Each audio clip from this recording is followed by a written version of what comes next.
Release your hands on the lap or on the knee. To start aware of your breath in and out. Breathe in and breathe out.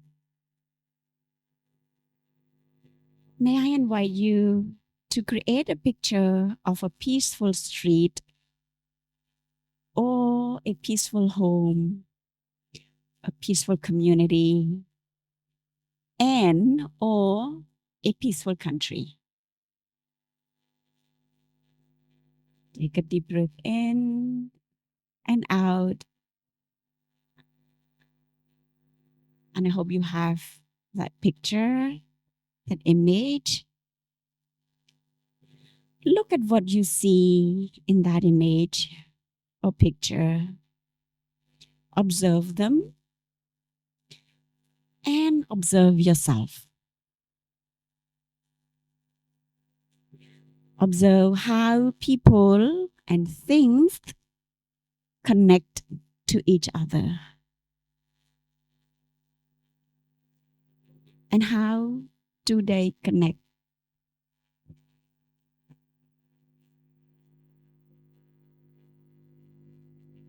Take a deep breath in and out. Notice the feeling in your heart and on your skin. And just enjoy that moment.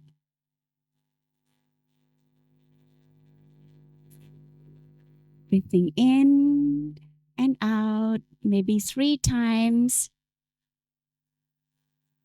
Fill your lung with deep breath.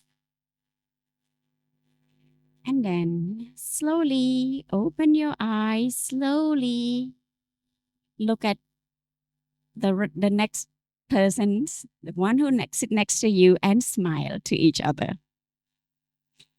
And smiled. Great. We can create peace, right?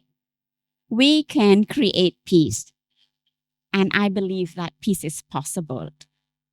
I believe peace is possible. Can you go back to just first image? The organizing? Yes. Okay. In the current stressful situations that we live in, we create. Actually, I myself think that we are living in stressful moments, and that stressful moment is what we create. Okay. We are enduring this stressful situation. Peace is one of the survival.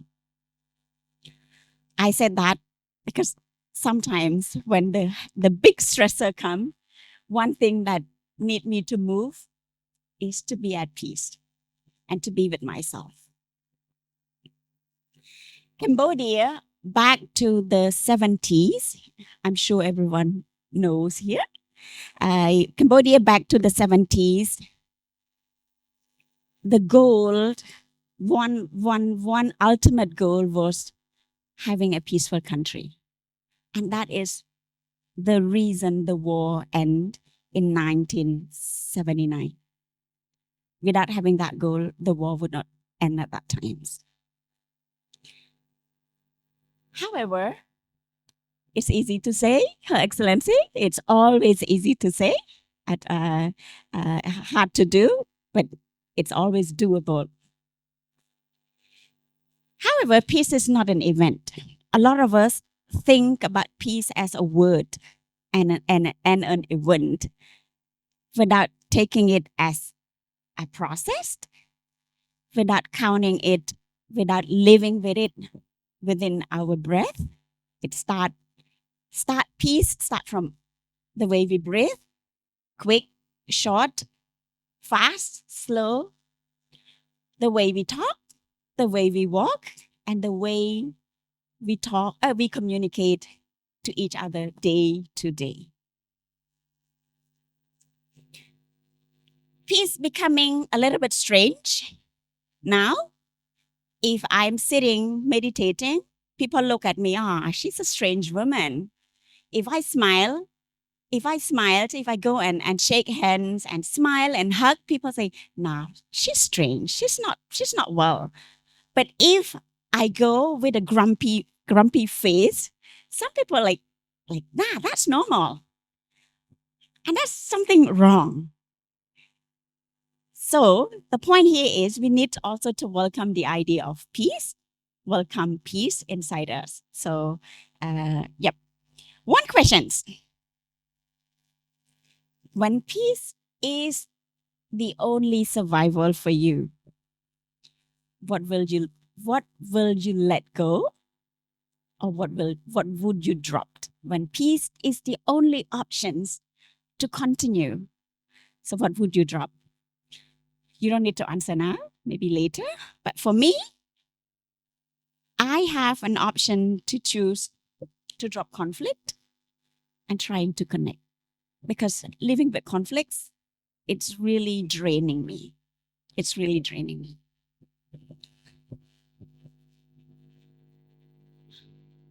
I hope quiet means okay. Is that okay? Okay. Yes. Okay. The light is a bit too much for me, so I'll move here. Tell me, anybody, maybe raise hands. Tell me if you are also with me that you are tired seeing and reading news about conflict.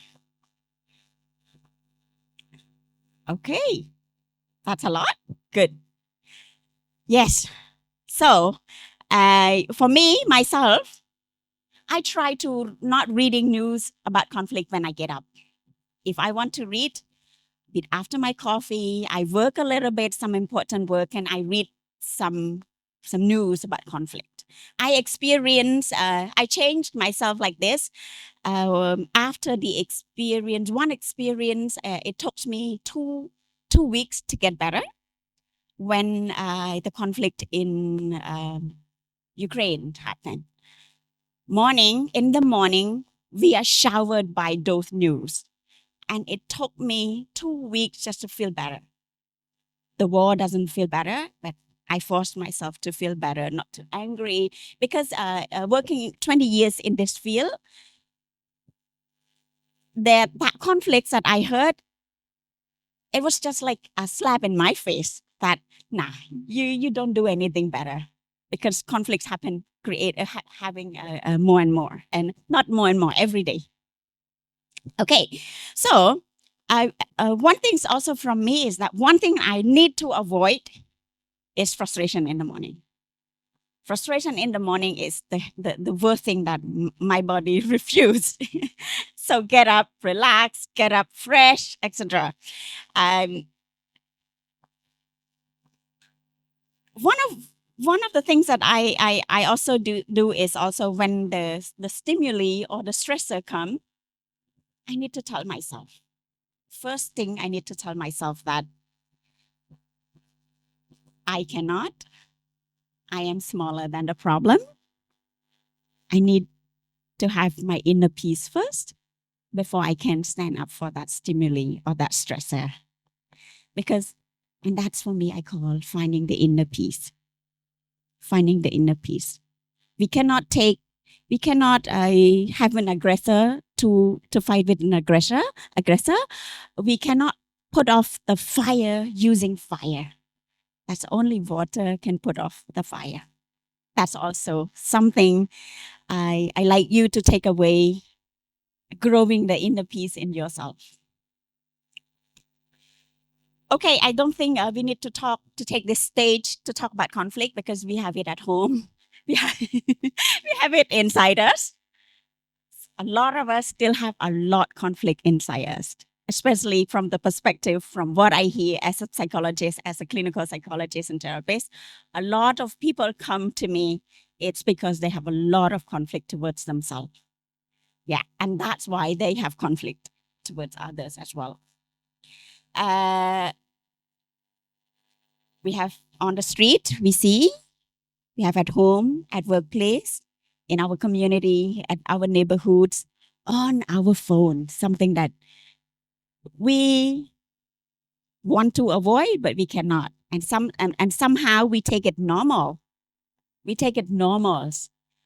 Remember that what happened every day, that people do it more often, it's not always normal. Do not take conflicts or war normal. It's totally not normal. Some parents might say, it's normal to spank my children because they're naughty. It's normal. They do it as an activity every day. They count it normal. Actually, that's not normal. So please, when it comes to conflict, don't take it normal. I say, so you need to take actions. That's wrong. So you need to take action to help that child or that person. Okay. This afternoon, I think we should link our brain. We should connect our brain and connect our hands. Listens is not enough, right? I think Her Excellency also mentioned listen is not enough. So what can we do? What can we do together from your own hands to the others? I think inner peace is a big work to do, and it's a long way. It is a big work and it's a long way. Do not expect that you just sit down and you get peace in 15 minutes of meditations. It demands practice. Instead of spend times, another thing is that instead of spend times on trying to change others, maybe you try to change the way you think.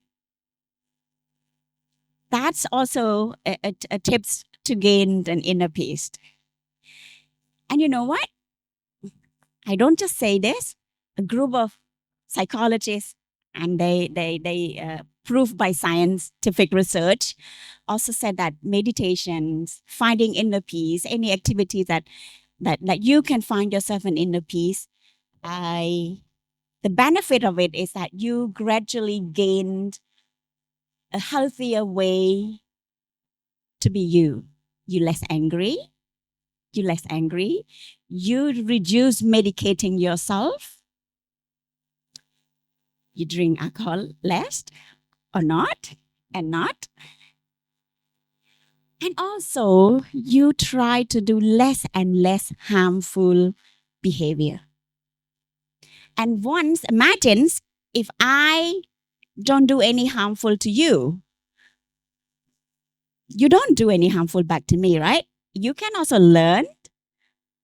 It's also learn. It's intrigued me when someone shared the post on Facebook comparing the teachers teaching online, just a few views, but then fighting and arguing, it's million views. That's also really, I think if we don't watch, if we don't support, they don't get that view. You get what I want to say here? Yes. One client of mine, she came in a very long some sessions. She said one of the sessions, she said, my goal is to feel to be beautiful. My goal is to of this sessions coming to you, I pay you because I want to be beautiful. And then I said to her, okay, can I text you every day or twice a week? And can I also have all the phone number of your friends and network and family, and we all together text you, you are beautiful? Can we do that? And then she said, nah, I don't think it worked, because people at my office also said I'm beautiful. At home, people also said I'm beautiful. When I walk on the street, people look at me. That's also a sign of I am beautiful. So I want to feel beautiful from inside. That's what she said. And that time I do applaud her like that. Because after months of sessions, She got that realization. And that's for a therapist. That's the best. It sounds simple, right? It sounds simple. And I think it's also simple if we do. Okay. That woman texts me. She doesn't come for therapy anymore. Text me that I'm happy. Thank you for that. Thank you for the session together. So please, love and beautiful and peace from inside. You don't need a psychotherapist. I'm okay to lose a job. Yes. Okay.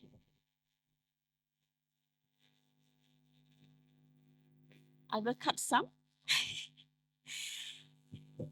For those who do not believe peace is possible, for those who do not believe peace is possible or not doable សម្រាប់អ្នកដែលគិតថាมันអាចធ្វើបានទេក្នុងការមានសន្តិភាព I want to tell you this. Please learn to let go of your extreme ego, your extreme self. Maybe start to send a text message. Grab your phone, not now, but yeah. For those only who thinks peace is not possible, okay? So send a text message or make a phone call. Check in with that person. Say hi, how are you? Can we meet? Make an appointment for a cup of coffee or tea. Sit with them. Listen to them with smiles and listen with care. So especially text to those who you think you dislike the most. Okay? Anybody in mind having a person who you don't like or dislike the most? So let's look at me. I know, I love you. Okay, so please do that. If you feels like somebody make you feel like hate or dislike, start connecting them. Grab your phone and text them, check in, listen to them, and observe what will be the result come of that. Another fact I want to share with you here is also that that person that you're going to text, they might not do anything wrong, but it's just wrong to you, right? They're just doing their things, but maybe it's just wrong to you. So connect. Also, how to gain inner peace is also learn to think that if a person says something that might hurt you, there might be an untold or an unseen story or unseen part of that person's. By thinking that, it is a form of also forgiving. And when you forgive, you know what? You're becoming the happiest person in the room if you forgive. A lot of us, we cannot smile because we hold a lot of grudge, we hold a lot of anger and upset in us. That's why we cannot smile. And our smile is also sometimes like this. It's not pure. Okay? So work on the inner side. And instead of being emotional violence to kids, if you have kids, if you have niece, instead of being emotional violence to them, grow the piece of seed in them. Instead of having a naughty chair at school, Her Excellency, instead of having a naughty chair or a punishment room or a lockout room, why can't we create a room for peace talk? Why can't we create a peace table? Why can't we create a corner piece? And why can't we award those who is peaceful in the classroom? Why can't we only award the smartest? And sometimes the smartest is also the most manipulated. Not everybody, but sometimes. So I really, I wish I can continue sitting with you, Her Excellency, to talk about that.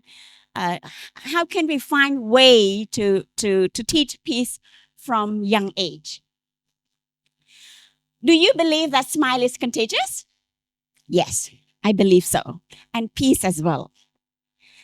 When we have one person in the room here is peace, is peaceful, she might be sitting in the office of Ministry of Education. She sit in the Ministry of Council. She or he might sit in the office of Justice, in the Senate and the Parliament. So every one of us here has a role in a big office. So start from you. Once we have that one in that big office, I'm sure everyone embrace peace. We will have policies. We will have school curriculums. And we will have strategy that concerns peace, that embrace peace. Let's start small. Are you with me? Can you do one thing for yourself after this afternoon, this evening, and tell yourself that I am at peace, at least at that moment? Last, my question back again. When peace is the only thing you can do, that you can do to survive, what will you drop? What will you let go? ប្រសិនបើសន្តិភាពជាជំរើសតែមួយគត់ដែលយើងត្រូវទៅតើអូននឹងទម្លាក់អីខ្លះតើអ្នកនៅទីនេះនឹងទម្លាក់ចោលអី Okay? Anger is the enemy of peace as well. So please deal with your anger carefully. Thank you.